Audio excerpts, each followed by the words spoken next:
Hello, this is King of Thracia, and this is my first commentary video, and it is on Thrace. I'll be playing the Imperial campaign as Thracia, and as you can already see, I am already partly into it. And you'll notice that Thessalonica is named Pella, and you can cross over these straits like that. Because due to a mod called Barbarossa, I am able to, it allows armies to cross over certain points of land, like right here, and right here, and right here, and right here. It just makes the gameplay a little easier, and they've added in settlements, like Carthage has an extra settlement right here and a settlement right here. So yeah, it helps balances out the game. Alright, let's get to it. Okay, management. We're preparing to launch an offensive on the entire Macedonian faction. And at the same time, the Scythii have declared war on us. So we're gonna move out and attack them. And it looks like, look at some Bastarnae,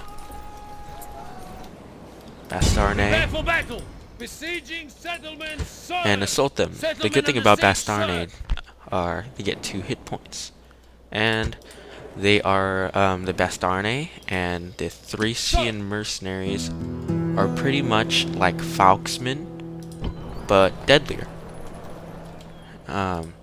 Their slashing attribute allows them to have a lethality, which means an instant kill.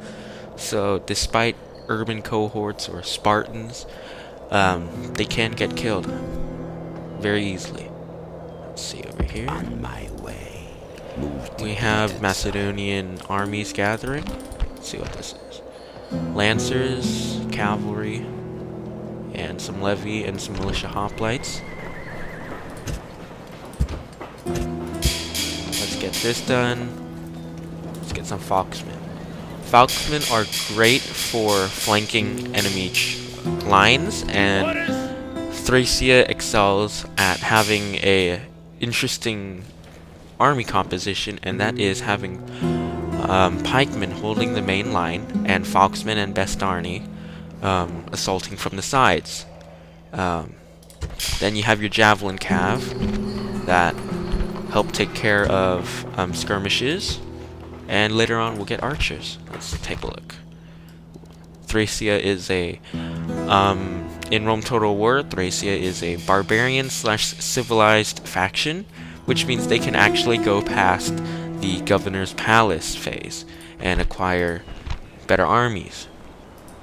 See, at our city we only get Greek cav and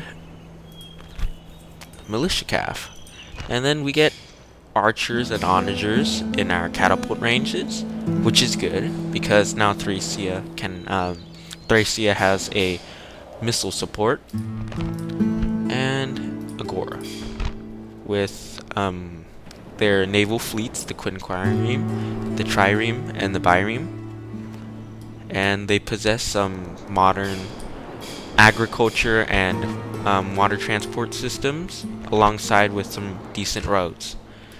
Not much different from the Romans, except Romans have higher tiers of some of the buildings. So after we launch our offensive on Macedonia, I think we're going to sweep down and take over Pontus and move on to Armenia, then eventually engulfing this entire area, taking down the Seleucid Empire and Egypt. I'm pretty sure Egypt won't, the Seleucid Empire won't last much longer. They always die. Despite Barbarossa's mod to make them stronger. So let's get a temporary alliance with Egypt. It's good. Will help us against the war on the Seleucid Empire. see. My lord. Nothing special here. Orders. Oh, horse archers.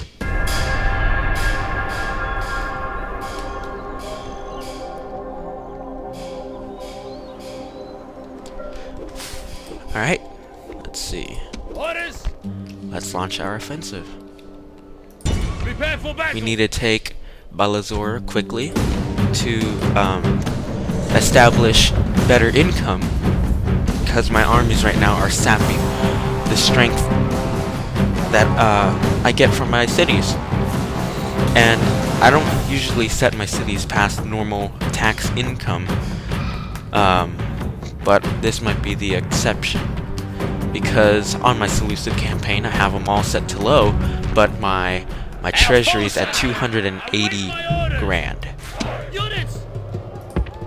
Alright. Forward. We have Tower, Peltists, Falxmen. Let's get a unit of pikemen on here. Take these off of formation. Have Peltists ready. Get my militia cav right behind them. And it looks like we're all set. Move this over to the side. And Falxmen are heavy infantry, so they do indeed decapitate Roman troops, especially Hastati, because they are heavy infantry. Alright. Let's get some missiles hitting the Macedonian army, because they are pikemen, and pikemen are vulnerable to missiles. As you can see, I have pikemen here too. They're vulnerable to missiles because of these little tiny shields that they have, and these super huge spears. I do believe the spears they're calling are called sarissas, and they are 18 feet long. Imagine trying getting past those. Okay, let's move my militia cav forward.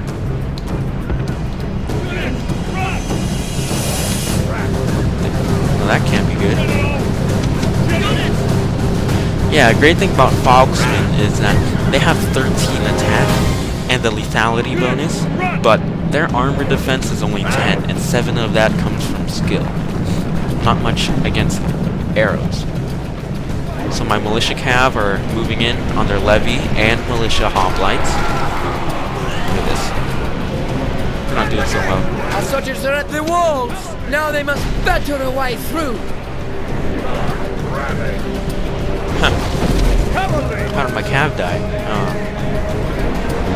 Look here.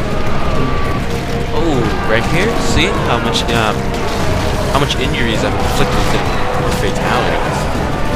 Alright. Well, there won't be injuries after this, because once you capture a settlement, everyone dies. Alright. This is good.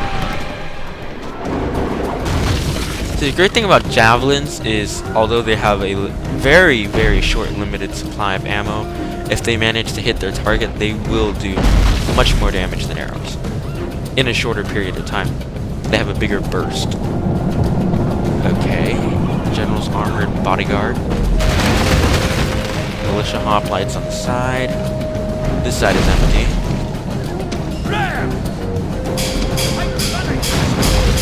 Let's get my phalanx over here. Since this side's empty, we'll secure a phalanx formation. Have done their work well. The battering ram has broken through the gate. And the great thing is that my men still have javelins.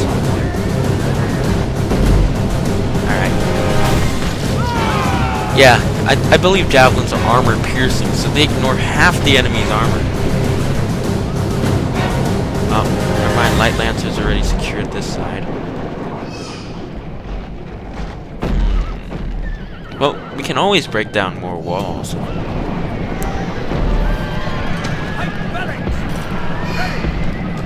Alright.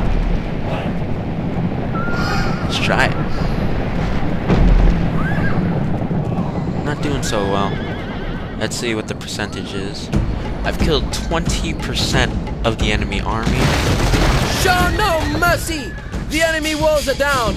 Make sure their soldiers are buried beneath their ruins. Now I'm worried about those light lancers, so I'm gonna move in my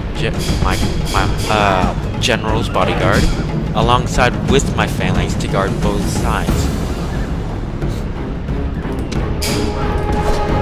And I'm gonna move my Falxmen in to secure a line, and at the same time, let's take care of these Macedonian cavalry. Our soldiers have captured Don't the walls. underestimate the Now's the time Falxmen. to press on They and capture this will destroy cavalry. Of course, they can't survive charges, but once in combat, cavalry fall almost instantly.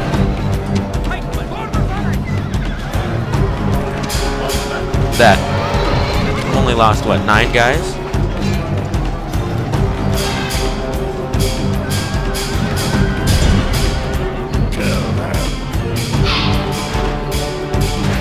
Let's look at this. Oh, there goes one.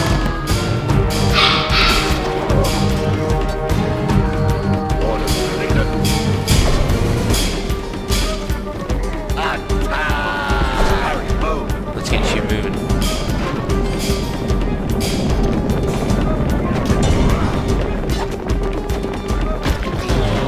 Huh. Look at this guy taking on everyone. Oh, there he goes. He's killed one. Yeah, I'm just seeing hoplites falling everywhere.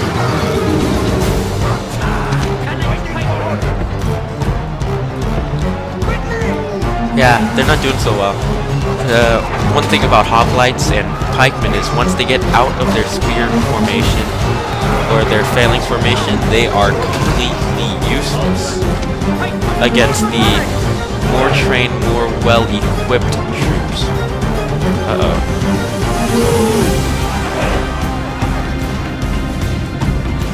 That can't be good.